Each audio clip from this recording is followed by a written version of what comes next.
മത്തായി അധ്യായം 11. യേശു 12 ശിഷ്യന്മാർക്കും നിർദ്ദേശങ്ങൾ നൽകിയതിന് ശേഷം അവരുടെ പട്ടണങ്ങളിൽ പഠിപ്പിക്കാനും പ്രസംഗിക്കാനുമായി അവിടെ നിന്ന് പുറപ്പെട്ടു. യോഹന്നാൻ കാരാഗൃഹത്തിൽ വച്ച് ക്രിസ്തുവിൻ്റെ പ്രവർത്തനങ്ങളെക്കുറിച്ച് കേട്ട് ശിഷ്യന്മാരെ അയച്ച് അവനോട് ചോദിച്ചു, വരാനിരിക്കുന്നവൻ നീ തന്നെയോ, അതോ ഞങ്ങൾ മറ്റൊരുവനെ പ്രതീക്ഷിക്കണമോ? യേശു പറഞ്ഞു, നിങ്ങൾ കേൾക്കുന്നതും കാണുന്നതും പോയി യോഹന്നാനെ അറിയിക്കുക.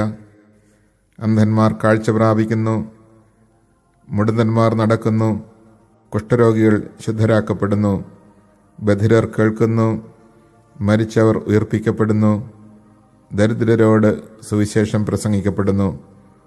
എന്നിൽ ഇടർച്ച തോന്നാത്തവൻ ഭാഗ്യവാൻ. അവർ പോയതിനു ശേഷം യേശു ജനക്കൂട്ടത്തോട് യോഹന്നാനെക്കുറിച്ച് സംസാരിക്കാൻ തുടങ്ങി. എന്ത് കാണാനാണ് നിങ്ങൾ മരുഭൂമിയിലേക്ക് പോയത്? കാറ്റത്തൊലയുന്ന ഞാങ്ങണയോ? അല്ലെങ്കിൽ വേറെ എന്ത് കാണാനാണ് നിങ്ങൾ പോയത്?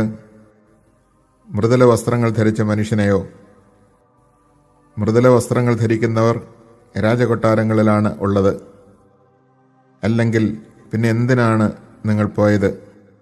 പ്രവാചകനെ കാണാനോ? അതെ, ഞാൻ നിങ്ങളോട് പറയുന്നു, പ്രവാചകനേക്കാൾ വലിയവനെ തന്നെ.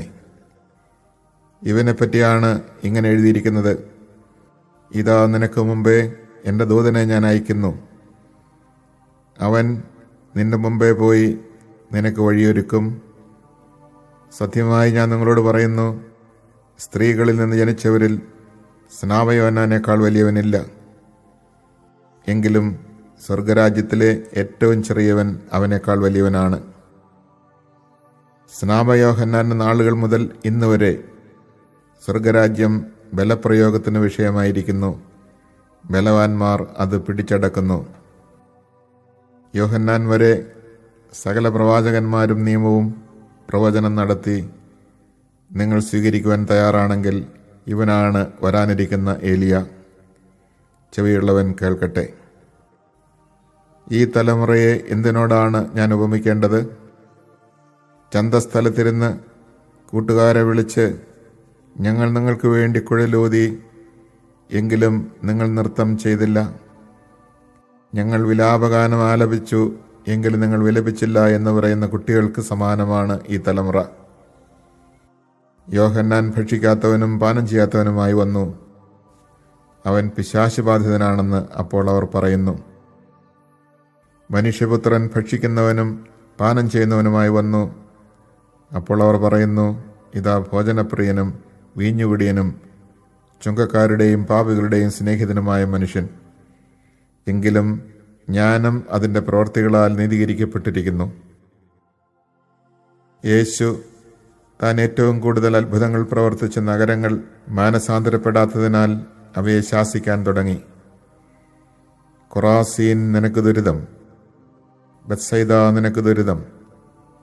നിന്നിൽ നടന്ന അത്ഭുതങ്ങൾ ടൈറിലും സീദോനിലും നടന്നിരുന്നെങ്കിൽ അവ എത്ര പണ്ടേ ചാക്കുടുത്ത് ചാരം പൂശി അനുദവിക്കുമായിരുന്നു. വിധി ദിനത്തിൽ ടൈറിനും സീദോനും നിങ്ങളെക്കാൾ ആശ്വാസമുണ്ടാകുമെന്ന് ഞാൻ നിങ്ങളോട് പറയുന്നു. കഫർനാമേ, നീ സ്വർഗം വരെ ഉയർത്തപ്പെട്ടുവെന്നോ? പാതാളം വരെ നീ താഴ്ത്തപ്പെടും.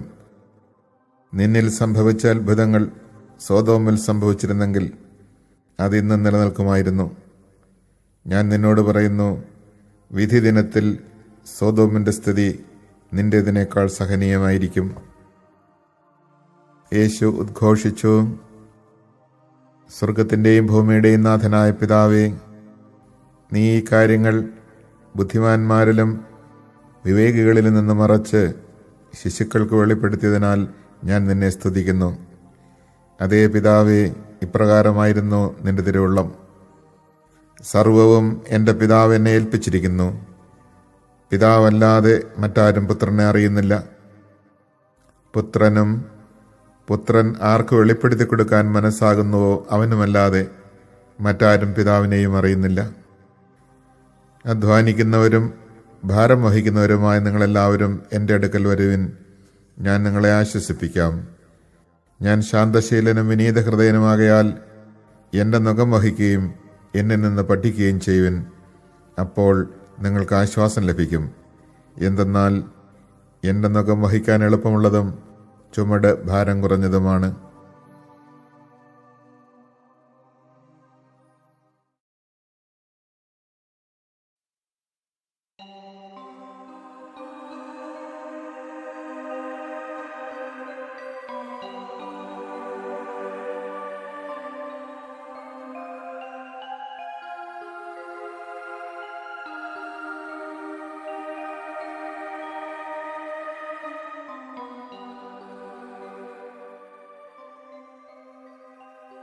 മത്തായി അധ്യായം 12. അക്കാലത്ത് ഒരു സാബത്തിൽ യേശു ഗോതമ്പ് വയലിലൂടെ കടന്നു പോവുകയായിരുന്നു. അവൻ്റെ ശിഷ്യന്മാർക്ക് വിശന്നു. അവർ കതിരുകൾ പറിച്ച് തിന്നാൻ തുടങ്ങി. ഫരിസേയർ ഇത് കണ്ട് അവനോട് പറഞ്ഞു, നോക്കൂ, സാബത്തിൽ നിഷിദ്ധമായത് നിന്റെ ശിഷ്യന്മാർ ചെയ്യുന്നു. അവൻ പറഞ്ഞു, വിശന്നപ്പോൾ ദാവീദും അനുചരന്മാരും എന്താണ് ചെയ്തതെന്ന് നിങ്ങൾ വായിച്ചിട്ടില്ലേ? അവൻ ദൈവഭവനത്തിൽ പ്രവേശിച്ച് പുരോഹിതന്മാർക്കല്ലാതെ തനിക്കോ സഹചരന്മാർക്കോ ഭക്ഷിക്കാൻ അനുവാദമില്ലാത്ത കാഴ്ചയപ്പം ഭക്ഷിച്ചതെങ്ങനെ? അല്ലെങ്കിൽ സാബത്ത് ദിവസം ദേവാലയത്തിലെ പുരോഹിതന്മാർ സാബത്ത് ലംഘിക്കുകയും അതേസമയം കുറ്റമറ്റവരായിരിക്കുകയും ചെയ്യുന്നത് എങ്ങനെയെന്ന് നിങ്ങൾ നിയമത്തിൽ വായിച്ചിട്ടില്ലേ? എന്നാൽ ഞാൻ നിങ്ങളോട് പറയുന്നു, ദേവാലയത്തെക്കാൾ ശ്രേഷ്ഠമായ ഒന്ന് ഇവിടെയുണ്ട്.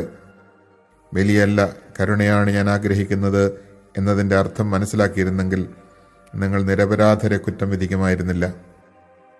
എന്തെന്നാൽ മനുഷ്യപുത്രൻ സാബത്തിൻ്റെയും കർത്താവാണ്.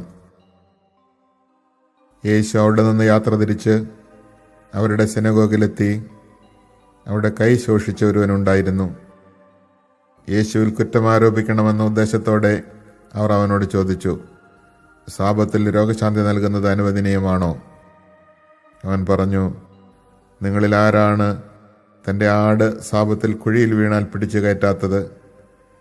ആടിനേക്കാൾ എത്രയേറെ വിലപ്പെട്ടവനാണ് മനുഷ്യൻ. അതിനാൽ സാബത്തിൽ നന്മ ചെയ്യുക അനുവദനീയമാണ്. അനന്തരം അവൻ ആ മനുഷ്യനോട് പറഞ്ഞു, കൈ നീട്ടുക. അവൻ കൈ നീട്ടി. ഉടനെ അത് സുഖം പ്രാപിച്ച് മറ്റേ കൈ പോലെയായി. ഫരീസയർ അവിടെ നിന്ന് പോയി അവനെ നശിപ്പിക്കേണ്ടത് എങ്ങനെയെന്ന് ആലോചന നടത്തി. ഇത് മനസ്സിലാക്കിയ യേശു അവിടെ നിന്ന് പിൻവാങ്ങി. അനേകം പേർ അവനെ അനുഗമിച്ചു.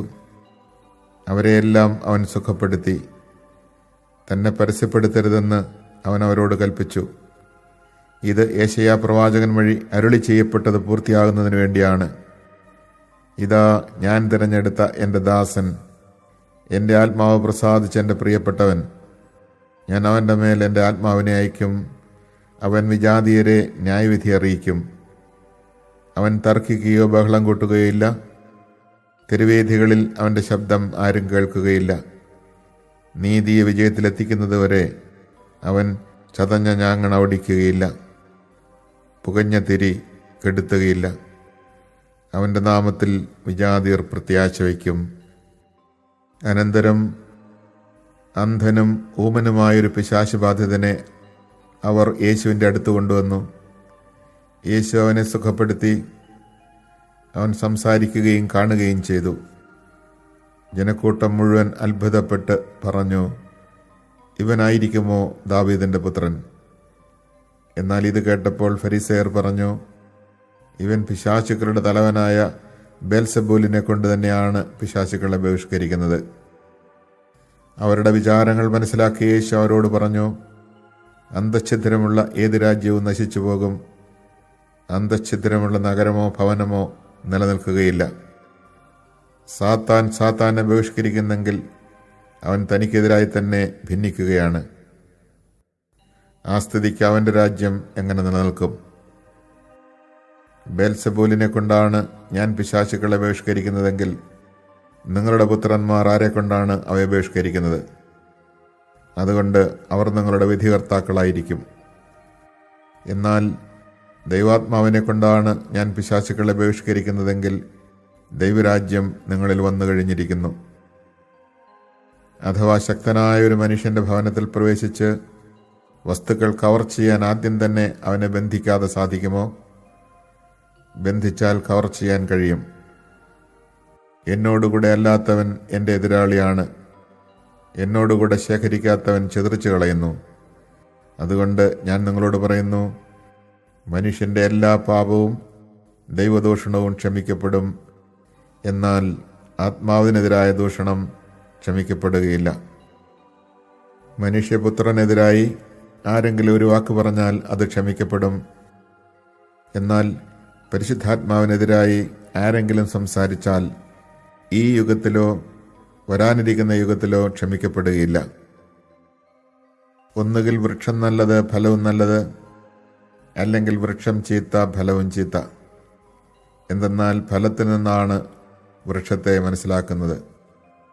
അണലി സന്തതികളെ, ദുഷ്ടരായിരിക്കെ നല്ല കാര്യങ്ങൾ പറയാൻ നിങ്ങൾക്ക് എങ്ങനെ കഴിയും? ഹൃദയത്തിൻ്റെ നിറവിൽ നിന്നാണല്ലോ അധരം സംസാരിക്കുന്നത്. നല്ല മനുഷ്യൻ നന്മയുടെ ഭണ്ഡാരത്തിൽ നിന്ന് നന്മ പുറപ്പെടുവിക്കുന്നു.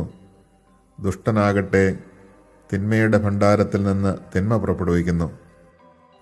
ഞാൻ നിങ്ങളോട് പറയുന്നു, മനുഷ്യർ പറയുന്ന ഓരോ വ്യർത്ഥവാക്കിനും വിധി ദിവസത്തിൽ കണക്ക് കൊടുക്കേണ്ടി വരും. നിന്റെ വാക്കുകളാൽ നീ നീതീകരിക്കപ്പെടും, നിന്റെ വാക്കുകളാൽ നീ കുറ്റം വിധിക്കപ്പെടുകയും ചെയ്യും. അപ്പോൾ നിയമജ്ഞരിലും ഫരിസേയരിലും പെട്ട ചിലർ അവനോട് പറഞ്ഞു, ഗുരു, നിന്നിൽ നിന്നൊരടയാളം കാണാൻ ഞങ്ങൾ ആഗ്രഹിക്കുന്നു. അവൻ മറുപടി പറഞ്ഞു, ദുഷിച്ചതും അവിശ്വസ്തവുമായ തലമുറ അടയാളം അന്വേഷിക്കുന്നു. യോനാ പ്രവാചകന്റെ അടയാളമല്ലാതെ മറ്റൊരടയാളവും അതിന് നൽകപ്പെടുകയില്ല. യോന 3 രാവും 3 പകലും തിമിംഗലത്തിന്റെ ഉദരത്തിൽ കിടന്നതുപോലെ മനുഷ്യപുത്രനും 3 രാവും 3 പകലും ഭൂമിക്കുള്ളിലായിരിക്കും. നിനവെ നിവാസികൾ വിധി ദിവസം ഈ തലമുറയോടൊത്തെഴുന്നേറ്റ് ഇതിനെ കുറ്റം വിധിക്കും. എന്തെന്നാൽ യോനായുടെ പ്രസംഗം കേട്ട് അവർ അനുതപിച്ചു. ഇതാ, ഇവിടെ യോനായേക്കാൾ വലിയവൻ. ദക്ഷിണദേശത്തെ രാജ്ഞി വിധി ദിവസം ഈ തലമുറയോടൊത്ത് ഉയർപ്പിക്കപ്പെടുകയും ഇതിനെ കുറ്റം വിധിക്കുകയും ചെയ്യും. എന്തെന്നാൽ സോളമന്റെ വിജ്ഞാനം ശ്രവിക്കാൻ അവൾ ഭൂമിയുടെ അതിർത്തികളിൽ നിന്ന് വന്നെത്തി. ഇതാ, ഇവിടെ സോളമനേക്കാൾ വലിയവൻ. അശുദ്ധാത്മാവ് ഒരു മനുഷ്യനെ വിട്ടുപോകുമ്പോൾ അത് ആശ്വാസം തേടി വരണ്ട സ്ഥലങ്ങളിലൂടെ അലഞ്ഞു നടക്കുന്നു, എന്നാൽ കണ്ടെത്തുന്നില്ല. അപ്പോൾ അത് പറയുന്നു, ഞാൻ ഇറങ്ങിപ്പോകുന്ന എൻ്റെ ഭവനത്തിലേക്ക് തിരിച്ചു ചെല്ലും. അത് മടങ്ങി വരുമ്പോൾ ആ സ്ഥലം ആളൊഴിഞ്ഞും അടിച്ചുവാരി സജ്ജീകരിക്കപ്പെട്ടും കാണുന്നു. അപ്പോൾ അത് പുറപ്പെട്ടു എന്ന് തന്നെക്കാൾ ദുഷ്ടരായ 7 ആത്മാക്കളെ കൂടി തന്നോടൊത്ത് കൊണ്ടുവരികയും അവിടെ പ്രവേശിച്ച് വാസമുറപ്പിക്കുകയും ചെയ്യുന്നു. അങ്ങനെ ആ മനുഷ്യൻ്റെ അവസാനത്തെ സ്ഥിതി ആദ്യത്തേതിനേക്കാൾ ശോചനീയമായി തീരുന്നു. ഈ ദുഷിച്ച തലമുറയ്ക്കും ഇതുതന്നെയായിരിക്കും അനുഭവം. അവൻ ജനക്കൂട്ടത്തോട് പ്രസംഗിച്ചുകൊണ്ടിരുന്നപ്പോൾ അവൻ്റെ അമ്മയും സഹോദരരും അവനോട് സംസാരിക്കാൻ ആഗ്രഹിച്ച് പുറത്തു നിന്നിരുന്നു. ഒരുവൻ അവനോട് പറഞ്ഞു, നിന്റെ അമ്മയും സഹോദരരും നിന്നോട് സംസാരിക്കാൻ ആഗ്രഹിച്ച് പുറത്തു നിൽക്കുന്നു. യേശു അവനോട് പറഞ്ഞു, ആരാണ് എൻ്റെ അമ്മ? ആരാണ് എൻ്റെ സഹോദരർ?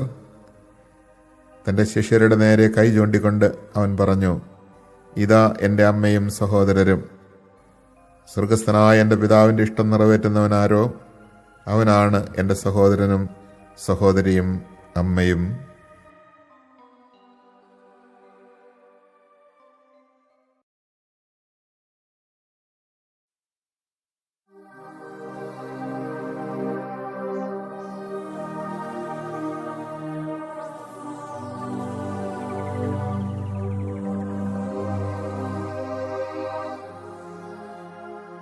മത്തായി അധ്യായം 13. അന്ന് തന്നെ യേശു ഭവനത്തിൽ നിന്ന് പുറത്തു വന്ന് കടൽ തീരത്തിരുന്നു. വലിയ ജനക്കൂട്ടങ്ങൾ അവൻ്റെ അടുത്ത് വന്നു. തന്നിമിത്തം അവനൊരു തോണിയിൽ കയറിയിരുന്നു. ജനക്കൂട്ടം മുഴുവൻ തീരത്ത് നിന്നു. അപ്പോൾ അവൻ വളരെ കാര്യങ്ങൾ ഉപമകൾ വഴി അവരോട് പറഞ്ഞു. വിതക്കാരൻ വിതയ്ക്കാൻ പുറപ്പെട്ടു. അവൻ വിതച്ചപ്പോൾ വിത്തുകളിൽ കുറെ വഴിയരികിൽ വീണു. പക്ഷികൾ വന്ന് അത് തിന്നു. ചിലത് മണ്ണ് അധികമില്ലാത്ത പാറമേൽ വീണു. മണ്ണിന് ആഴമില്ലാതിരുന്നതിനാൽ അത് പെട്ടെന്ന് മുളച്ചു പൊങ്ങി. സൂര്യനുദിച്ചപ്പോൾ അത് വെയിലേറ്റ് വാടുകയും വേരില്ലാതിരുന്നതിനാൽ കരിഞ്ഞു പോവുകയും ചെയ്തു. വേറെ ചിലത് മുൾച്ചെടികൾക്കിടയിൽ വീണു. മുൾച്ചെടികൾ വളർന്ന് അതിനെ ഞെരുക്കിക്കളഞ്ഞു. മറ്റു ചിലത് നല്ല നിലത്ത് വീണു. അത് 100 മേനിയും 60 മേനിയും 30 മേനിയും വിളവ് നൽകി. ചെവിയുള്ളവൻ കേൾക്കട്ടെ. അപ്പോൾ ശിഷ്യന്മാർ അടുത്തെത്തി അവനോട് ചോദിച്ചു, നീ അവരോട് ഉപമകൾ വഴി സംസാരിക്കുന്നത് എന്തുകൊണ്ട്? അവൻ മറുപടി പറഞ്ഞു, സ്വർഗരാജ്യത്തിൻ്റെ രഹസ്യങ്ങൾ അറിയാനുള്ള വരം നിങ്ങൾക്കാണ് ലഭിച്ചിരിക്കുന്നത്, അവർക്കത് ലഭിച്ചിട്ടില്ല. ഉള്ളവന് നൽകപ്പെടും, അവന് സമൃദ്ധി ഉണ്ടാവുകയും ചെയ്യും. ഇല്ലാത്തവനിൽ നിന്ന് ഉള്ളതുപോലും എടുക്കപ്പെടും. അതുകൊണ്ടാണ് ഞാൻ അവരോട് ഉപമകൾ വഴി സംസാരിക്കുന്നത്. കാരണം അവർ കണ്ടിട്ടും കാണുന്നില്ല, കേട്ടിട്ടും കേൾക്കുന്നില്ല, ഗ്രഹിക്കുന്നുമില്ല. യെശയ്യായുടെ പ്രവചനം അവരിൽ പൂർത്തിയായിരിക്കുന്നു. നിങ്ങൾ തീർച്ചയായും കേൾക്കും, എന്നാൽ മനസ്സിലാക്കുകയില്ല. നിങ്ങൾ തീർച്ചയായും കാണും, എന്നാൽ ഗ്രഹിക്കുകയില്ല. അവർ കണ്ണുകൊണ്ട് കണ്ട്, കാതുകൊണ്ട് കേട്ട്, ഹൃദയം കൊണ്ട് മനസ്സിലാക്കി മാനസാന്തരപ്പെടുകയും ഞാൻ അവരെ സുഖപ്പെടുത്തുകയും അസാധ്യമാകുമാറ് ഈ ജനതയുടെ ഹൃദയം കഠിനമായി തീർന്നിരിക്കുന്നു. ചെവിയുടെ കേൾവി മന്ദീഭവിച്ചിരിക്കുന്നു. കണ്ണവർ അടച്ചു കളഞ്ഞിരിക്കുന്നു. നിങ്ങളുടെ കണ്ണുകൾ ഭാഗ്യമുള്ളവ, എന്തെന്നാൽ അവ കാണുന്നു. നിങ്ങളുടെ കാതുകൾ ഭാഗ്യമുള്ളവ, എന്തെന്നാൽ അവ കേൾക്കുന്നു.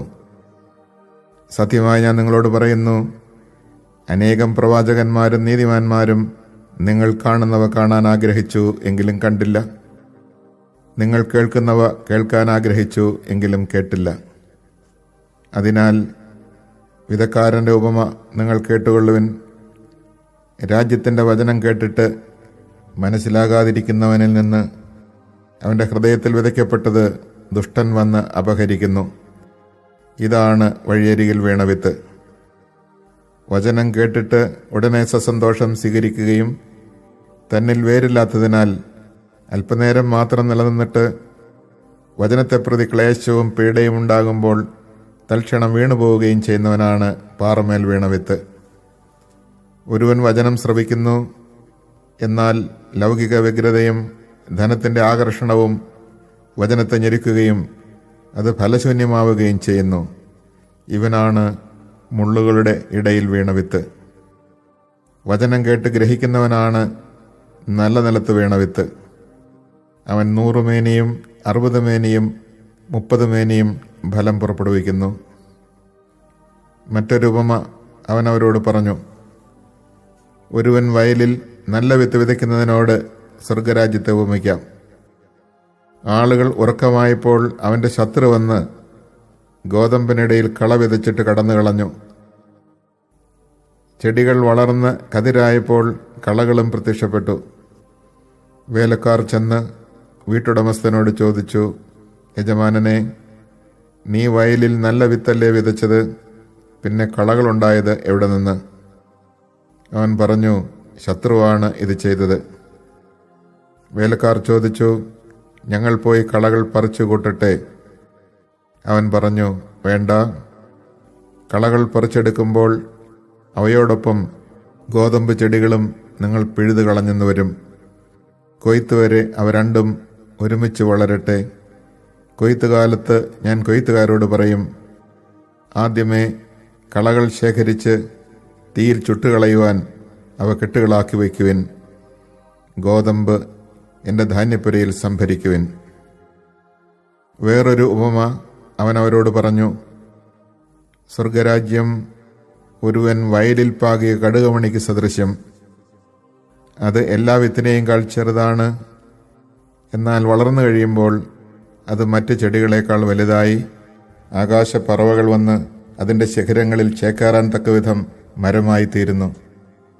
മറ്റൊരു ഉപമ അവൻ അവരോട് അരുളി ചെയ്തു. 3 ഇടങ്ങഴി മാവിൽ അത് പുളിക്കുവോളം ഒരു സ്ത്രീ ചേർത്ത പുളിപ്പിന് സദൃശമാണ് സ്വർഗരാജ്യം. ഇതെല്ലാം യേശു ഉപമകൾ വഴിയാണ് ജനക്കൂട്ടത്തോട് അരുളി ചെയ്തത്. ഉപമകളിലൂടെ അല്ലാതെ അവനൊന്നും അവരോട് പറഞ്ഞിരുന്നില്ല. ഞാൻ ഉപമകൾ വഴി സംസാരിക്കും, ലോകസ്ഥാപനം മുതൽ നിഗൂഢമായിരുന്നവ ഞാൻ പ്രസ്താവിക്കും എന്ന പ്രവാചകവചനം പൂർത്തിയാകാനായിരുന്നു ഇത്. ജനക്കൂട്ടത്തെ പറഞ്ഞയച്ചിട്ട് അവൻ വീട്ടിലേക്ക് വന്നു. ശിഷ്യന്മാർ അവൻ്റെ അടുത്ത് വന്ന് അപേക്ഷിച്ചു, വയലിലെ കളകളെ സംബന്ധിക്കുന്ന ഉപമ ഞങ്ങൾക്ക് വിശദീകരിച്ചു തന്നാലും. അവൻ ഉത്തരം പറഞ്ഞു, നല്ല വിത്ത് വിതയ്ക്കുന്നവൻ മനുഷ്യപുത്രനാണ്. വയൽ ലോകവും നല്ല വിത്ത് രാജ്യത്തിൻ്റെ പുത്രന്മാരും കളകൾ ദുഷ്ടന്റെ പുത്രന്മാരുമാണ്. അവ വിതച്ച ശത്രു പിശാചാണ്. കൊയ്ത്ത് യുഗാന്തമാണ്. കൊയ്ത്തുകാർ ദൈവദൂതന്മാരും. കളകൾ ശേഖരിച്ച് അഗ്നിക്കിരയാക്കുന്നതെങ്ങനെയോ അങ്ങനെ തന്നെ യുഗാന്തത്തിലും സംഭവിക്കും. മനുഷ്യപുത്രൻ തൻ്റെ ദൂതന്മാരെ അയക്കുകയും അവർ അവൻ്റെ രാജ്യത്ത് നിന്ന് എല്ലാ പാപഹേതുക്കളെയും തിന്മ പ്രവർത്തിക്കുന്നവരെയും ഒരുമിച്ച് കൂട്ടി അഗ്നികുണ്ഡത്തിലേക്ക് എറിയുകയും ചെയ്യും. അവിടെ വിലാപവും പല്ലുകടിയുമായിരിക്കും. അപ്പോൾ നീതിമാന്മാർ തങ്ങളുടെ പിതാവിൻ്റെ രാജ്യത്തിൽ സൂര്യനെ പോലെ പ്രശോഭിക്കും. ചെവിയുള്ളവൻ കേൾക്കട്ടെ. സ്വർഗരാജ്യം വയലിൽ ഒളിച്ചു വച്ചിരിക്കുന്ന നിധിക്ക് തുല്യം. അത് കണ്ടെത്തുന്നവൻ അത് മറച്ചു വയ്ക്കുകയും സന്തോഷത്തോടെ പോയി തനിക്കുള്ളതെല്ലാം വിറ്റ് ആ വയൽ വാങ്ങുകയും ചെയ്യുന്നു. വീണ്ടും സ്വർഗരാജ്യം നല്ല രത്നങ്ങൾ തേടുന്ന വ്യാപാരിക്ക് തുല്യം. അവൻ വിലയേറിയ ഒരു രത്നം കണ്ടെത്തുമ്പോൾ പോയി തനിക്കുള്ളതെല്ലാം വിറ്റ് അത് വാങ്ങുന്നു. സ്വർഗരാജ്യം എല്ലാത്തരം മത്സ്യങ്ങളെയും ശേഖരിക്കാൻ കടലിലെറിയപ്പെട്ട വലയ്ക്ക് തുല്യം. വല നിറഞ്ഞപ്പോൾ അവർ അത് കരയ്ക്ക് വലിച്ചു കയറ്റി.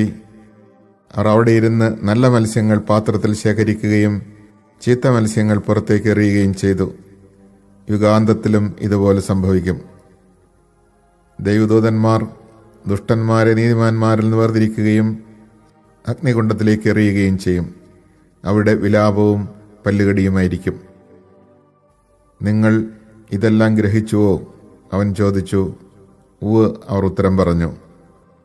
അവൻ തുടർന്നു, സ്വർഗരാജ്യത്തിൻ്റെ ശിഷ്യനായി തീർന്ന ഓരോ നിയമജ്ഞനും തൻ്റെ നിക്ഷേപത്തിൽ നിന്ന് പുതിയതും പഴയതും പുറത്തെടുക്കുന്ന വീട്ടുടമസ്ഥന് തുല്യൻ. യേശു ഈ ഉപമകൾ അവസാനിപ്പിച്ച ശേഷം അവിടെ നിന്ന് പുറപ്പെട്ട് സ്വദേശത്ത് വന്ന് അവരുടെ സിനഗോഗിൽ പഠിപ്പിച്ചു. അവർ വിസ്മയഭരിതരായി ചോദിച്ചു, ഇവന് ഈ ജ്ഞാനവും ശക്തിയും എവിടെ നിന്ന്? ഇവൻ ആ തച്ചൻ്റെ മകനല്ലേ? മറിയമല്ലേ ഇവൻ്റെ അമ്മ? യാക്കോബ്, ജോസഫ്, ശിമയോൻ, യൂദാസ് എന്നിവരല്ലേ ഇവൻ്റെ സഹോദരന്മാർ? ഇവൻ്റെ സഹോദരിമാരെല്ലാം നമ്മുടെ കൂട്ടത്തിലുണ്ടല്ലോ. പിന്നെ ഇവന് ഇതെല്ലാം എവിടെ നിന്ന്? അവർക്ക് അവനിൽ ഇടർച്ചയുണ്ടായി. യേശു അവരോട് പറഞ്ഞു, പ്രവാചകൻ സ്വദേശത്തും സ്വഭവനത്തിലുമല്ലാതെ മറ്റെങ്ങും അവമതിക്കപ്പെടുന്നില്ല. അവരുടെ അവിശ്വാസം നിമിത്തം അവൻ അവിടെ അധികം അത്ഭുതങ്ങൾ പ്രവർത്തിച്ചില്ല.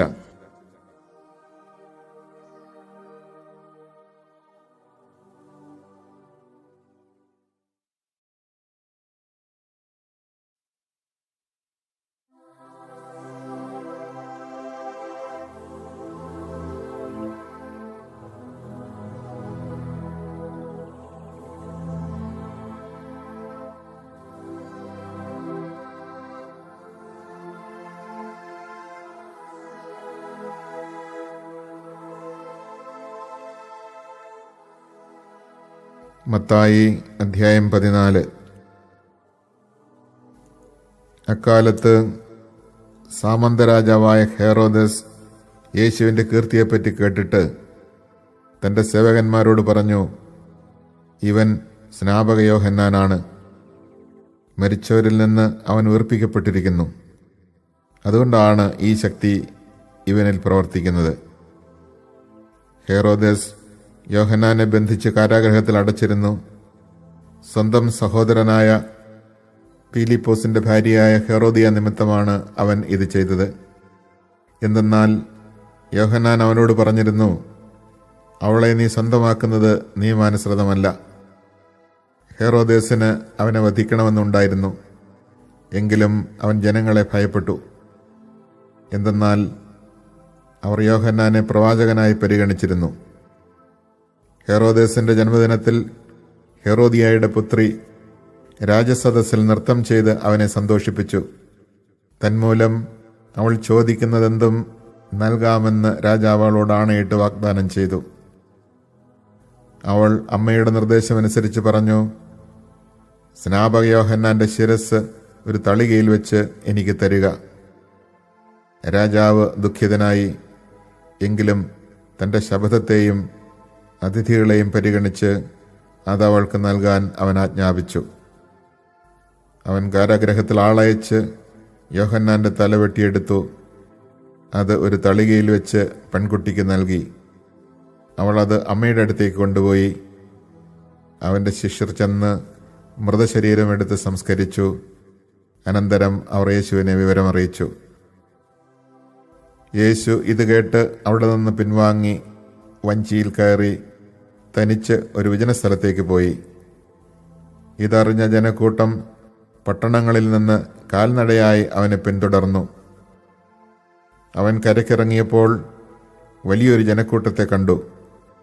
അവരുടെ മേൽ അവൻ അനുകമ്പ തോന്നി. അവരുടെ ഇടയിലെ രോഗികളെ അവൻ സുഖപ്പെടുത്തി. സായാഹ്നമായപ്പോൾ ശിഷ്യന്മാർ അവനെ സമീപിച്ചു പറഞ്ഞു, ഇതൊരു വിജനസ്ഥലമാണ്, നേരവും വൈകിയിരിക്കുന്നു. ഗ്രാമങ്ങളിൽ പോയി തങ്ങൾക്ക് ഭക്ഷണം വാങ്ങാൻ ഈ ജനക്കൂട്ടത്തെ പറഞ്ഞയക്കുക.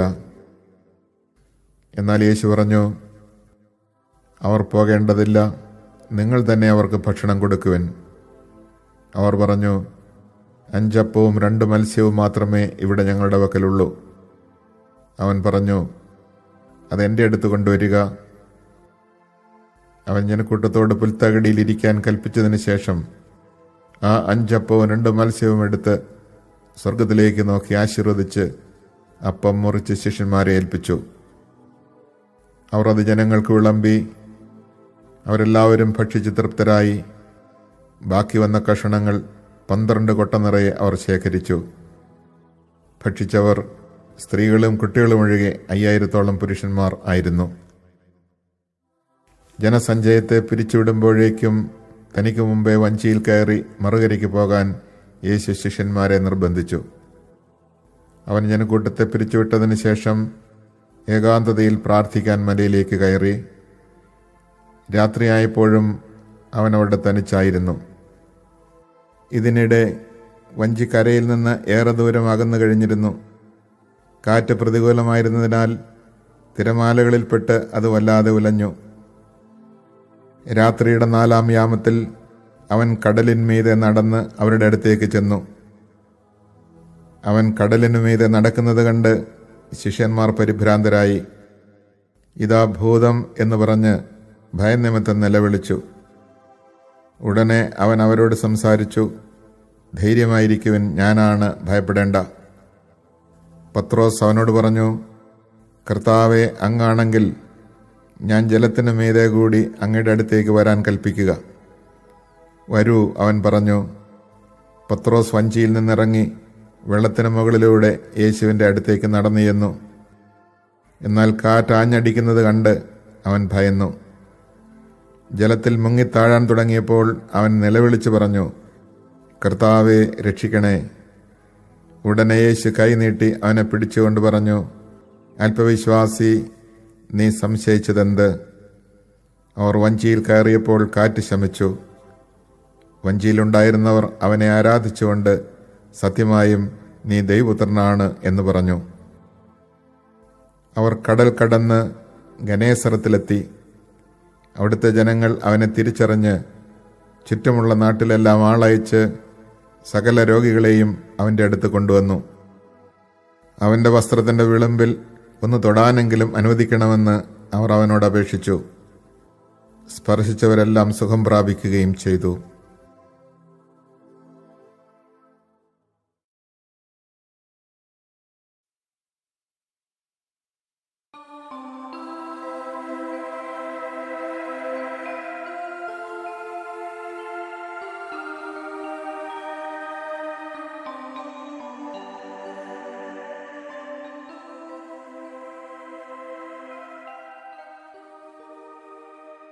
മത്തായി അധ്യായം 15. അനന്തരം ജെറൂസലമിൽ നിന്ന് ഫരീസയരും നിയമജ്ഞരും യേശുവിൻ്റെ അടുത്ത് വന്ന് പറഞ്ഞു, നിന്റെ ശിഷ്യന്മാർ പൂർവികരുടെ പാരമ്പര്യം ലംഘിക്കുന്നത് എന്തുകൊണ്ട്? ഭക്ഷണം കഴിക്കുന്നതിന് മുമ്പ് അവർ കൈ കഴുകുന്നില്ലല്ലോ. അവൻ മറുപടി പറഞ്ഞു, നിങ്ങളുടെ പാരമ്പര്യത്തിൻ്റെ പേരിൽ നിങ്ങൾ ദൈവത്തിൻ്റെ പ്രമാണം ലംഘിക്കുന്നത് എന്തുകൊണ്ട്? പിതാവിനെയും മാതാവിനെയും ബഹുമാനിക്കുക, പിതാവിനെയോ മാതാവിനെയോ അധിക്ഷേപിക്കുന്നവൻ മരിക്കണമെന്ന് ദൈവം കൽപ്പിച്ചിരിക്കുന്നു. എന്നാൽ നിങ്ങൾ പറയുന്നു, ആരെങ്കിലും തൻ്റെ പിതാവിനോടോ മാതാവിനോടോ എന്നിൽ നിന്ന് നിങ്ങൾക്ക് ലഭിക്കേണ്ടത് വഴിപാടായി നൽകിക്കഴിഞ്ഞു എന്ന് പറഞ്ഞാൽ പിന്നെ അവൻ അവരെ സംരക്ഷിക്കേണ്ടതില്ല എന്ന്. ഇങ്ങനെ നിങ്ങളുടെ പാരമ്പര്യത്തിനു വേണ്ടി ദൈവവചനത്തെ നിങ്ങൾ വ്യർത്ഥമാക്കിയിരിക്കുന്നു. കപടനാട്യക്കാരെ, യേശയ്യ നിങ്ങളെപ്പറ്റി ശരിയായി തന്നെ പ്രവചിച്ചു. ഈ ജനം അധരം കൊണ്ട് എന്നെ ബഹുമാനിക്കുന്നു, എന്നാൽ അവരുടെ ഹൃദയം എന്നിൽ നിന്ന് വളരെ അകലെയാണ്. അവർ മാനുഷിക നിയമങ്ങൾ പ്രമാണങ്ങളായി പഠിപ്പിച്ചുകൊണ്ട് വ്യർത്ഥമായി എന്നെ ആരാധിക്കുന്നു. അവൻ ജനങ്ങളെ തൻ്റെ അടുത്ത് വിളിച്ചു പറഞ്ഞു, നിങ്ങൾ കേട്ട് മനസ്സിലാക്കുവിൻ. വായിലേക്ക് പ്രവേശിക്കുന്നതല്ല, വായിൽ നിന്ന് വരുന്നതാണ് ഒരുവനെ അശുദ്ധനാക്കുന്നത്. അപ്പോൾ ശിഷ്യന്മാർ അടുത്തു വന്ന് പറഞ്ഞു, ഈ വചനം ഫരീസയർക്ക് ഇടർച്ചയുണ്ടാക്കിയെന്ന് നീ അറിയുന്നുവോ? അവൻ മറുപടി പറഞ്ഞു, എൻ്റെ സ്വർഗീയ പിതാവ് നട്ടതല്ലാത്ത ചെടികളൊക്കെയും പിഴുതു മാറ്റപ്പെടും. അവരെ വിട്ടേക്കൂ, അവർ അന്ധരെ നയിക്കുന്ന അന്ധരാണ്. അന്ധൻ അന്ധനെ നയിച്ചാൽ ഇരുവരും കുഴിയിൽ വീഴും. ഈ ഉപമ ഞങ്ങൾക്ക് വിശദീകരിച്ചു തരണമേ എന്ന് പത്രോസ് അപേക്ഷിച്ചു. അവൻ ചോദിച്ചു, നിങ്ങളിപ്പോഴും ഗ്രഹണശക്തിയില്ലാത്തവരാണോ? വായിൽ പ്രവേശിക്കുന്നവ ഉദരത്തിലേക്ക് പോകുന്നെന്നും അവിടെ നിന്ന് അത് വിസർജിക്കപ്പെടുന്നെന്നും നിങ്ങൾ ഗ്രഹിക്കുന്നില്ലേ? എന്നാൽ വായിൽ നിന്ന് വരുന്നത് ഹൃദയത്തിൽ നിന്നാണ് പുറപ്പെടുന്നത്, അത് മനുഷ്യനെ അശുദ്ധനാക്കുന്നു. ദുശ്ചിന്തകൾ, കൊലപാതകം, പരസംഗം, വ്യഭിചാരം, മോഷണം, കള്ളസാക്ഷ്യം, പരദൂഷണം എന്നിവയെല്ലാം ഹൃദയത്തിൽ നിന്നാണ് പുറപ്പെടുന്നത്. ഇവയാണ് ഒരുവനെ അശുദ്ധനാക്കുന്നത്. കൈ കഴുകാതെ ഭക്ഷണം കഴിക്കുന്നത് ആരെയും അശുദ്ധനാക്കുന്നില്ല. യേശു അവിടെ നിന്ന് പുറപ്പെട്ട് ടൈർ, സീദോൻ എന്നീ പ്രദേശങ്ങളിലെത്തി. അപ്പോൾ ആ പ്രദേശത്ത് നിന്ന് ഒരു കാനാൻകാരി വന്ന് കരഞ്ഞപേക്ഷിച്ചു, കർത്താവേ, ദാവീദിന്റെ പുത്രാ, എന്നിൽ കനിയണമേ. എൻ്റെ മകളെ പിശാച് ക്രൂരമായി ബാധിച്ചിരിക്കുന്നു. എന്നാൽ അവനൊരു വാക്കുപോലും ഉത്തരം പറഞ്ഞില്ല. ശിഷ്യന്മാർ അവനോട് അഭ്യർത്ഥിച്ചു, അവളെ പറഞ്ഞയച്ചാലും അവൾ നമ്മുടെ പിന്നാലെ വന്ന് നിലവിളിക്കുന്നല്ലോ. അവൻ മറുപടി പറഞ്ഞു, ഇസ്രായേൽ ഭവനത്തിലെ നഷ്ടപ്പെട്ട ആടുകളുടെ അടുത്തേക്ക് മാത്രമാണ് ഞാൻ അയക്കപ്പെട്ടിരിക്കുന്നത്. എന്നാൽ അവൾ അവനെ പ്രണമിച്ച്, കർത്താവെ, എന്നെ സഹായിക്കണമേ എന്നപേക്ഷിച്ചു. അവൻ പറഞ്ഞു, മക്കളുടെ അപ്പമെടുത്ത് നായ്ക്കൾക്ക് എറിഞ്ഞു കൊടുക്കുന്നത് ഉചിതമല്ല. അവൾ പറഞ്ഞു, അതേ കർത്താവെ, നായ്ക്കളും യജമാനന്മാരുടെ മേശയിൽ നിന്ന് വീഴുന്ന അപ്പക്കഷണങ്ങൾ തിന്നുന്നുണ്ടല്ലോ. യേശു പറഞ്ഞു, സ്ത്രീയെ, നിന്റെ വിശ്വാസം വലുതാണ്. നീ ആഗ്രഹിക്കുന്നത് പോലെ നിനക്ക് ഭവിക്കട്ടെ. ആ സമയം മുതൽ അവളുടെ പുത്രി സൗഖ്യമുള്ളവളായി. യേശു അവിടെ നിന്ന് പുറപ്പെട്ട് ഗലീലിക്കടലിൻ്റെ തീരത്ത് വന്ന് ഒരു മലയിൽ കയറി അവിടെ ഇരുന്നു. തത്സമയം മുടന്തർ, വികലാംഗർ, അന്ധർ, ഊമർ തുടങ്ങി പലരെയും കൂട്ടിക്കൊണ്ട് വലിയ ജനക്കൂട്ടങ്ങൾ അവിടെ വന്ന് അവരെ അവൻ്റെ കാൽക്കൽ കിടത്തി അവനവരെ സുഖപ്പെടുത്തി. ഊമർ സംസാരിക്കുന്നതും വികലാംഗർ സുഖം പ്രാപിക്കുന്നതും മുടന്തർ നടക്കുന്നതും അന്ധർ കാഴ്ച പ്രാപിക്കുന്നതും കണ്ട് ജനക്കൂട്ടം വിസ്മയിച്ചു. അവർ ഇസ്രായേലിൻ്റെ ദൈവത്തെ മഹത്വപ്പെടുത്തി. യേശു ശിഷ്യന്മാരെ വിളിച്ചു പറഞ്ഞു, ഈ ജനക്കൂട്ടത്തോട് എനിക്ക് അനുകമ്പ തോന്നുന്നു. 3 ദിവസമായി അവർ എന്നോടുകൂടെയാണ്. അവർക്ക് ഭക്ഷിക്കാൻ യാതൊന്നുമില്ല. വഴിയിൽ അവർ തളർന്നു വീഴാനിടയുള്ളതിനാൽ ആഹാരം നൽകാതെ അവരെ പറഞ്ഞയക്കാൻ എനിക്ക് മനസ്സ് വരുന്നില്ല. ശിഷ്യന്മാർ ചോദിച്ചു, ഇത്ര വലിയ ജനക്കൂട്ടത്തെ തൃപ്തിപ്പെടുത്താൻ വേണ്ടത്ര അപ്പം ഈ മരുഭൂമിയിൽ എവിടെ നിന്ന് കിട്ടും? യേശു അവരോട് ചോദിച്ചു, നിങ്ങളുടെ പക്കൽ എത്ര അപ്പമുണ്ട്? അവർ പറഞ്ഞു, 7, കുറെ ചെറിയ മത്സ്യവുമുണ്ട്. ജനക്കൂട്ടത്തോട് നിലത്തിരിക്കാൻ ആജ്ഞാപിച്ചിട്ട് അവൻ 7 അപ്പവും മത്സ്യവും എടുത്ത് കൃതജ്ഞതാസ്തോത്രം ചെയ്ത് മുറിച്ച് ശിഷ്യന്മാരെ ഏൽപ്പിച്ചു. ശിഷ്യന്മാർ അത് ജനക്കൂട്ടങ്ങൾക്ക് വിളമ്പി. അവർ ഭക്ഷിച്ച് തൃപ്തരായി. ബാക്കി വന്ന കഷണങ്ങൾ 7 കുട്ട നിറയെ അവർ ശേഖരിച്ചു. ഭക്ഷിച്ചവർ സ്ത്രീകളും കുട്ടികളും ഒഴികെ 4000 പുരുഷന്മാരായിരുന്നു. ജനക്കൂട്ടത്തെ പറഞ്ഞയച്ചിട്ട് അവൻ വഞ്ചിയിൽ കയറി മഗദാൻ പ്രദേശത്തേക്ക് പോയി.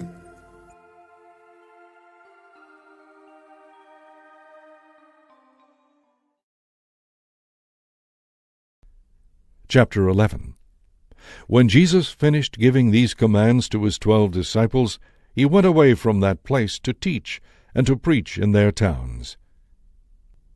When John heard in prison of the works of the Messiah, he sent his disciples to him with this question, Are you the one who is to come, or should we look for another? Jesus said to them in reply, Go and tell John what you hear and see. The blind regain their sight, the lame walk, lepers are cleansed, the deaf hear, the dead are raised, and the poor have the good news proclaimed to them. And blessed is the one who takes no offense at me. As they were going off, Jesus began to speak to the crowds about John. What did you go out to the desert to see? A reed swayed by the wind? Then what did you go out to see? Someone dressed in fine clothing? Those who wear fine clothing are in royal palaces. Then why did you go out? To see a prophet? Yes, I tell you, and more than a prophet. This is the one about whom it is written, Behold, I am sending my messenger ahead of you. He will prepare your way before you. Amen, I say to you, among those born of women there has been none greater than John the Baptist. Yet the least in the kingdom of heaven is greater than he. From the days of John the Baptist until now, the kingdom of heaven suffers violence, and the violent are taking it by force. All the prophets and the law prophesied up to the time of John.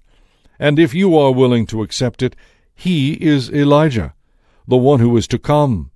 Whoever has ears ought to hear. To what shall I compare this generation? It is like children who sit in marketplaces and call to one another, We played the flute for you, but you did not dance. We sang a dirge, but you did not mourn. For John came neither eating nor drinking, and they said, He is possessed by a demon. The Son of Man came eating and drinking, and they said, Look, he is a glutton and a drunkard, a friend of tax collectors and sinners. But wisdom is vindicated by her works. Then he began to reproach the towns where most of his mighty deeds had been done, since they had not repented. Woe to you, Chorazin! Woe to you, Bethsaida! For if the mighty deeds done in your midst had been done in Tyre and Sidon, they would long ago have repented in sackcloth and ashes. But I tell you, it will be more tolerable for Tyre and Sidon on the day of judgment than for you. And as for you, Capernaum, will you be exalted to heaven? You will go down to the nether world. For if the mighty deeds done in your midst had been done in Sodom, it would have remained until this day. But I tell you, it will be more tolerable for the land of Sodom on the day of judgment than for you. At that time Jesus said in reply, I give praise to you, Father, Lord of heaven and earth, for although you have hidden these things from the wise and the learned, you have revealed them to the childlike. Yes, Father, such has been your gracious will. All things have been handed over to me by my Father. No one knows the Son except the Father, and no one knows the Father except the Son, and anyone to whom the Son wishes to reveal him. Come to me, all you who labor and are burdened, and I will give you rest. Take my yoke upon you and learn from me, for I am meek and humble of heart, and you will find rest for yourselves. For my yoke is easy, and my burden is light. Chapter 12. At that time Jesus was going through a field of grain on the Sabbath. His disciples were hungry and began to pick the heads of grain and eat them. When the Pharisees saw this, they said to him, "See, your disciples are doing what is unlawful to do on the Sabbath." He said to them, "Have you not read what David did when he and his companions were hungry, how he went into the house of God and ate the bread of offering, which neither he nor his companions, but only the priests could lawfully eat? Or have you not read in the law that on the Sabbath the priests serving in the temple violate the Sabbath and are innocent? I say to you, something greater than the temple is here. If you knew what this meant, 'I desire mercy, not sacrifice,' you would not have condemned these innocent men, for the Son of Man is Lord of the Sabbath." Moving on from there, he went into their synagogue. And behold, there was a man there who had a withered hand. They questioned him, "Is it lawful to cure on the Sabbath?" so that they might accuse him. He said to them, "Which one of you, who has a sheep that falls into a pit on the Sabbath, will not take hold of it and lift it out? How much more valuable a person is than a sheep? So it is lawful to do good on the Sabbath." Then he said to the man, "Stretch out your hand." He stretched it out, and it was restored as sound as the other. But the Pharisees went out and took counsel against him to put him to death. When Jesus realized this, he withdrew from that place. Many people followed him, and he cured them all. But he warned them not to make him known. This was to fulfill what had been spoken through Isaiah the prophet. "Behold my servant, whom I have chosen, my beloved, in whom I delight. I shall place my Spirit upon him, and he will proclaim justice to the Gentiles. He will not contend or cry out, nor will anyone hear his voice in the streets. A bruised reed he will not break, a smoldering wick he will not quench, until he brings justice to victory, and in his name the Gentiles will hope." Then they brought to him a demoniac who was blind and mute. He cured the mute person so that he could speak and see. All the crowd was astounded and said, "Could this perhaps be the son of David?" But when the Pharisees heard this, they said, "This man drives out demons only by the power of Beelzebul, the prince of demons." But he knew what they were thinking, and said to them, "Every kingdom divided against itself will be laid waste, and no town or house divided against itself will stand. And if Satan drives out Satan, he is divided against himself. How then will his kingdom stand? And if I drive out demons by Beelzebul, by whom do your own people drive them out? Therefore they will be your judges. But if it is by the Spirit of God that I drive out demons, then the kingdom of God has come upon you. How can anyone enter a strong man's house and steal his property, unless he first ties up the strong man? Then he can plunder his house. Whoever is not with me is against me, and whoever does not gather with me scatters. Therefore I say to you, every sin and blasphemy will be forgiven people, but blasphemy against the Spirit will not be forgiven. And whoever speaks a word against the Son of Man will be forgiven, but whoever speaks against the Holy Spirit will not be forgiven, either in this age or in the age to come. Either declare the tree good, and its fruit is good, or declare the tree rotten, and its fruit is rotten, for a tree is known by its fruit. You brood of vipers, how can you say good things when you are evil? For from the fullness of the heart the mouth speaks. A good person brings forth good out of a store of goodness, but an evil person brings forth evil out of a store of evil.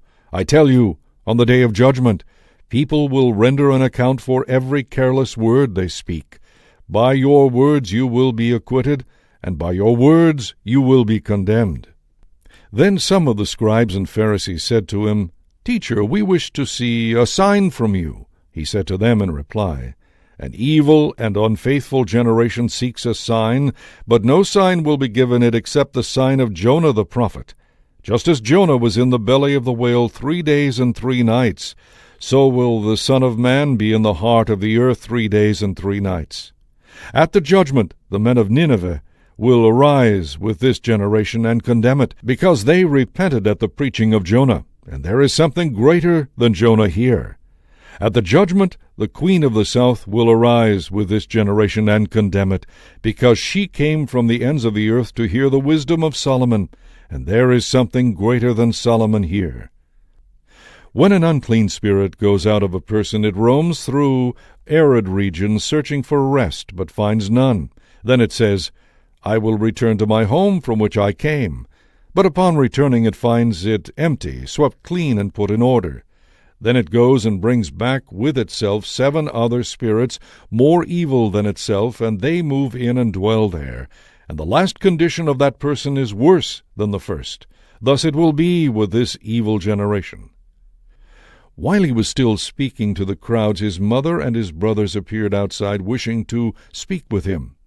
Someone told him, Your mother and your brothers are standing outside asking to speak with you. But he said in reply to the one who told him, Who is my mother? Who are my brothers? And stretching out his hand toward his disciples, he said, Here are my mother and my brothers, for whoever does the will of my heavenly Father is my brother and sister and mother. Chapter 13. On that day Jesus went out of the house and sat down by the sea. Such large crowds gathered around him that he got into a boat and sat down, and the whole crowd stood along the shore. And he spoke to them at length in parables, saying, A sower went out to sow, and as he sowed, some seed fell on the path, and birds came and ate it up. Some fell on rocky ground, where it had little soil. It sprang up at once, because the soil was not deep. And when the sun rose, it was scorched, and it withered for lack of roots. Some seed fell among thorns, and the thorns grew up and choked it. But some seed fell on rich soil, and produced fruit 100 or 60 or 30-fold. Whoever has ears ought to hear. The disciples approached him and said, Why do you speak to them in parables? He said to them in reply, Because knowledge of the mysteries of the kingdom of heaven have been granted to you, but to them it has not been granted. To anyone who has, more will be given, and he will grow rich. From anyone who has not, even what he has will be taken away. This is why I speak to them in parables, because they look but do not see, and hear but do not listen or understand. Isaiah's prophecy is fulfilled in them, which says, You shall indeed hear but not understand, you shall indeed look but never see. Gross is the heart of this people. They will hardly hear with their ears. They have closed their eyes, lest they see with their eyes, and hear with their ears, and understand with their heart, and be converted, and I heal them. But blessed are your eyes, because they see, and your ears, because they hear. Amen, I say to you, many prophets and righteous people longed to see what you see, but did not see it, and to hear what you hear, but did not hear it. Hear then the parable of the sower. The seed sown on the path is the one who hears the word of the kingdom without understanding it, and the evil one comes and steals away what was sown in his heart. The seed sown on rocky ground is the one who hears the word and receives it at once with joy, but he has no root and lasts only for a time. When some tribulation or persecution comes because of the word, he immediately falls away. The seed sown among thorns is the one who hears the word, but then worldly anxiety and the lure of riches choke the word, and it bears no fruit. But the seed sown on rich soil is the one who hears the word and understands it, who indeed bears fruit, and yields 100 or 60 or 30-fold. He proposed another parable to them. The kingdom of heaven may be likened to a man who sowed good seed in his field. While everyone was asleep, his enemy came and sowed weeds all through the wheat, and then went off. When the crop grew and bore fruit, the weeds appeared as well. The slaves of the householder came to him and said, Master, did you not sow good seed in your field? Where have the weeds come from? He answered, An enemy has done this. His slave said to him, Do you want us to go and pull them up? He replied, No, if you pull up the weeds, you might uproot the wheat along with them. Let them grow together until harvest. Then at harvest time I will say to the harvesters, First collect the weeds and tie them in bundles for burning, but gather the wheat into my barn. He proposed another parable to them. The kingdom of heaven is like a mustard seed that a person took and sowed in a field. It is the smallest of all the seeds, yet when full grown, it is the largest of plants. It becomes a large bush, and the birds of the sky come and dwell in its branches. He spoke to them another parable. The kingdom of heaven is like yeast that a woman took and mixed with 3 measures of wheat flour until the whole batch was leavened. All these things Jesus spoke to the crowds in parables. He spoke to them only in parables to fulfill what had been said through the prophet, "I will open my mouth in parables. I will announce what has lain hidden from the foundation of the world." Then, dismissing the crowds, he went into the house. His disciples approached him and said, "Explain to us the parable of the weeds in the field." He said in reply, "He who sows good seed is the Son of Man. The field is the world. The good seed, the children of the kingdom. The weeds are the children of the evil one, and the enemy who sows them is the devil. The harvest is the end of the age, and the harvesters are angels. Just as weeds are collected and burned up with fire, so will it be at the end of the age. The Son of Man will send his angels, and they will collect out of his kingdom all who cause others to sin and all evildoers. They will throw them into the fiery furnace, where there will be wailing and grinding of teeth. Then the righteous will shine like the sun in the kingdom of their Father. Whoever has ears ought to hear. The kingdom of heaven is like a treasure buried in a field, which a person finds and hides again, and out of joy goes and sells all that he has and buys that field. Again, the kingdom of heaven is like a merchant searching for fine pearls. When he finds a pearl of great price, he goes and sells all that he has and buys it. Again, the kingdom of heaven is like a net thrown into the sea, which collects fish of every kind. When it is full, they haul it ashore and sit down to put what is good into buckets. What is bad they throw away. Thus it will be at the end of the age. The angels will go out and separate the wicked from the righteous, and throw them into the fiery furnace, where there will be wailing and grinding of teeth. Do you understand all these things? They answered, "Yes." And he replied, "Then every scribe who has been instructed in the kingdom of heaven is like the head of a household, who brings from his storeroom both the new and the old." When Jesus finished these parables, he went away from there. He came to his native place and taught the people in their synagogue. They were astonished and said, "Where did this man get such wisdom and mighty deeds? Is he not the carpenter's son?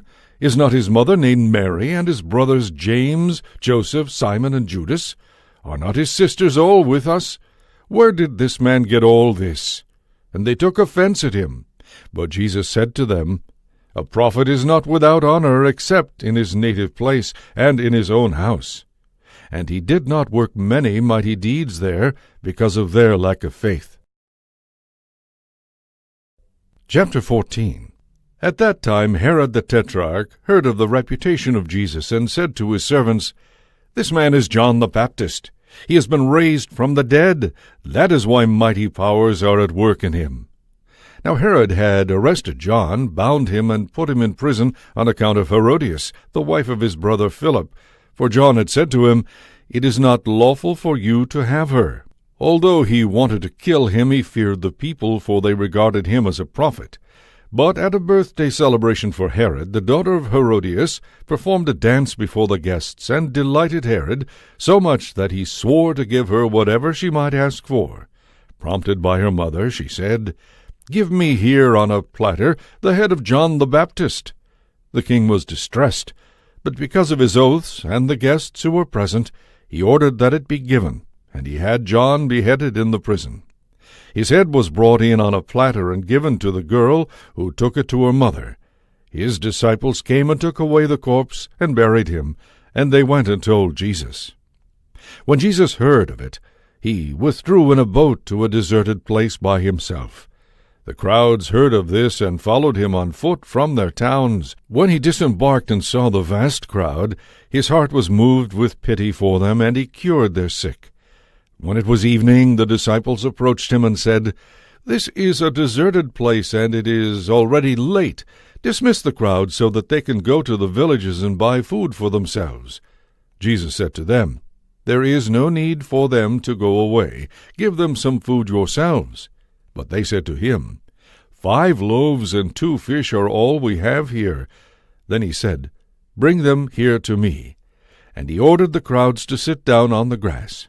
Taking the 5 loaves and the 2 fish, and looking up to heaven, he said the blessing, broke the loaves, and gave them to the disciples, who, in turn, gave them to the crowds.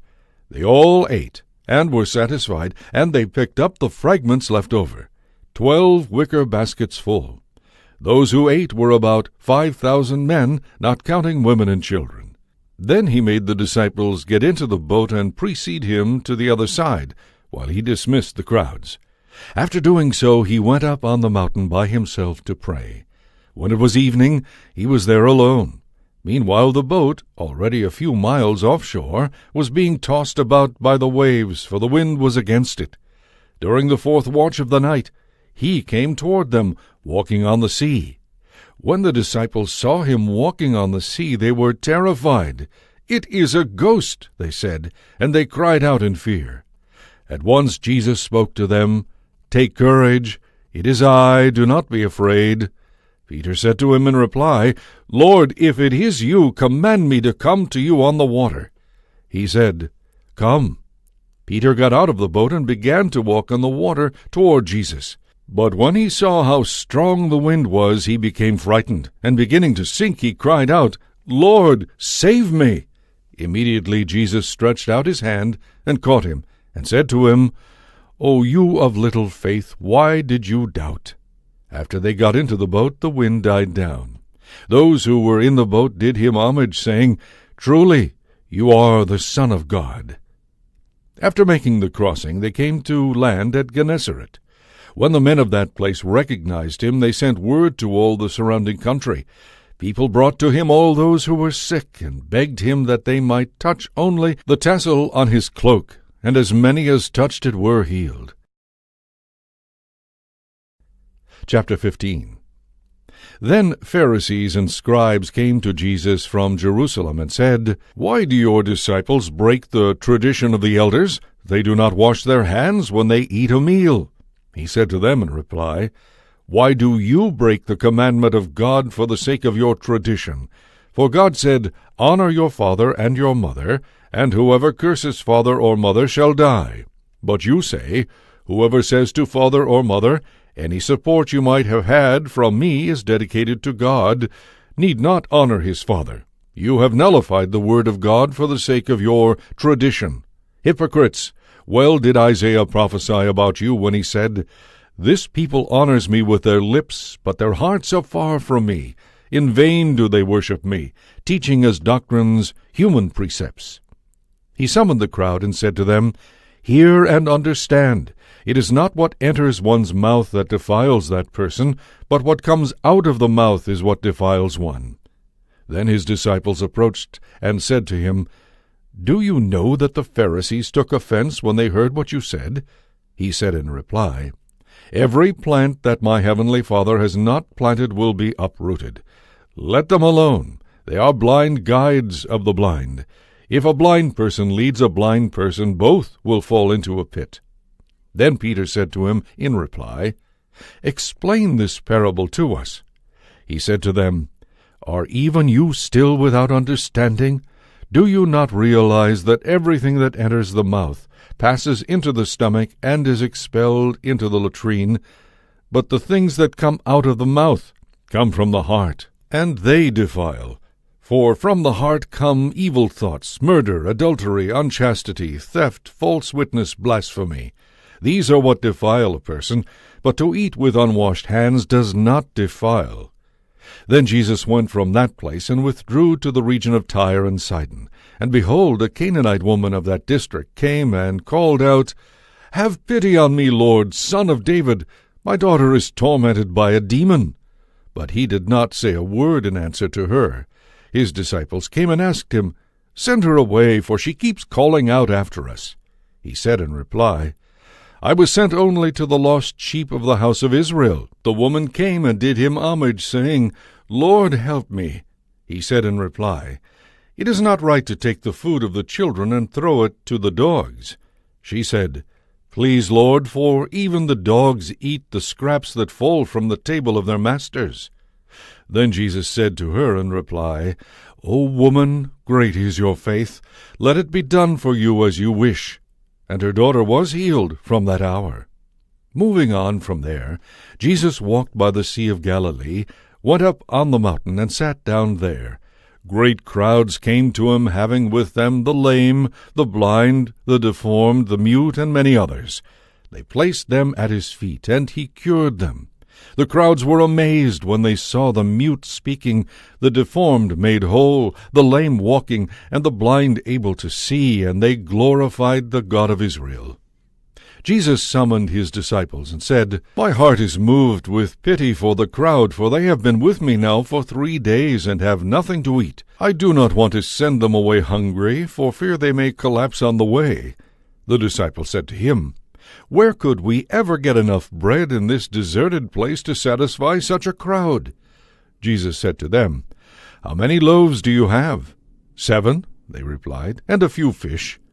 He ordered the crowd to sit down on the ground. Then he took the 7 loaves and the fish, gave thanks, broke the loaves, and gave them to the disciples, who in turn gave them to the crowds. They all ate and were satisfied. They picked up the fragments left over, 7 baskets full. Those who ate were 4,000 men, not counting women and children. And when he had dismissed the crowds, he got into the boat and came to the district of Magadan.